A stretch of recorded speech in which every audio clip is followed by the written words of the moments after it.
غزوہ احد کے وقت کی بات ہے جب صحابہ کرام اور مصطفیٰ کریم صلی اللہ علیہ وآلہ وسلم غزوہ احد سے واپس پہنچے.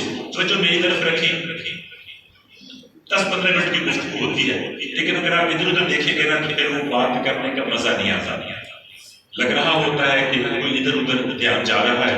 آپ سب لوگ جانتے ہیں کہ الحمدللہ میری غرض و غایت ہے، جو میرا مقصد ہے وہ صرف یہی ہے کہ بندہ کیسے ہوئے چمل میں ہی کا خیال جو ہے بندے پہنتے ہیں. کدے ہی ڈرتے کدے ہوں ڈرتے ہر در کھڑکائے بندے پہنتے ہیں. تو کہیں خیر چپائی کشمور دے وچ کہیں در چملائے بندے پہنتے ہیں. دل نور پنن کوئی پیشہ نہیں چڑیش کے پہنائے بندے پہنتے ہیں.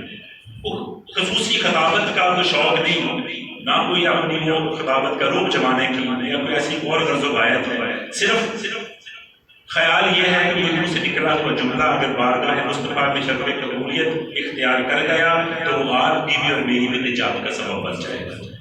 تو محبت کے ساتھ سنیں، چند لمحوں کی بات ہے. میں کہہ رہا تھا غزوہ احد سے جب صحابہ کرام اور مصطفیٰ کریم واپس آئے نا تو حضرت سعد بن ابی وقاص رضی اللہ تعالیٰ عنہ فرماتے ہیں کہ جو مدینہ الرسول کے لوگ تھے وہ شہر سے باہر نکل کر کھڑے ہوئے تھے ان لوگوں کا استقبال کرنے کے لیے، ان لوگوں کو ملنے کے لیے جو غزوہ احد سے واپس آ رہے تھے. آپ فرماتے ہیں کہ ان میں ایک انصاری عورت تھی جس کا غزوہ احد میں بھائی بھی شہید ہو چکا تھا، اس کا باپ بھی شہید ہو چکا تھا، اس کا شوہر بھی شہید ہو چکا تھا. وہ کتنی خوش نصیب عورت تھی جس کا بھائی بھی شہید ہوا، باپ بھی شہید ہوا اور اس کا شوہر بھی شہید ہوا. جب وہ قافلہ اس کے پاس پہنچا تو وہ عورت کو صحابہ کرام نے بتایا جنگ کا معاملہ کہ تیرا بھائی بھی شہید ہو گیا ہے، تیرا شوہر بھی شہید ہو گیا ہے، تیرا باپ بھی شہید ہو گیا. وہ عورت کہنے لگی کہ مجھے ان چیزوں کی غرض نہیں ہے، پہلے مجھے یہ بتاؤ کہ میرا مصطفیٰ کا کیا حال ہے، میرے آقا کی طبیعت کیسی.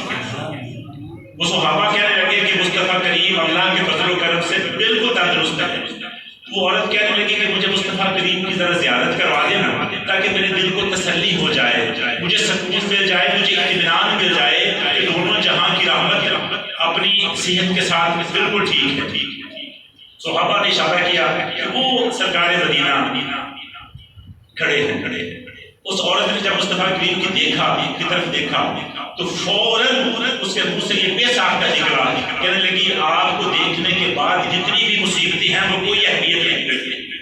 جب مصطفیٰ کریم کی زیارت ہو جائے تو پھر اس کے دیکھنے کے بعد جتنی بھی مصیبتیں آ جائیں ان کی کوئی اہمیت نہیں ہوتی. وہ کیوں نہیں ہوتی کہ میں نے چہرہ مطلوبہ کی زیارت کر لی.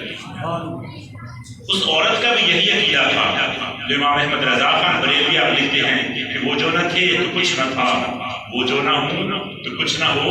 ارے جان ہے وہ جہان کی، جان ہے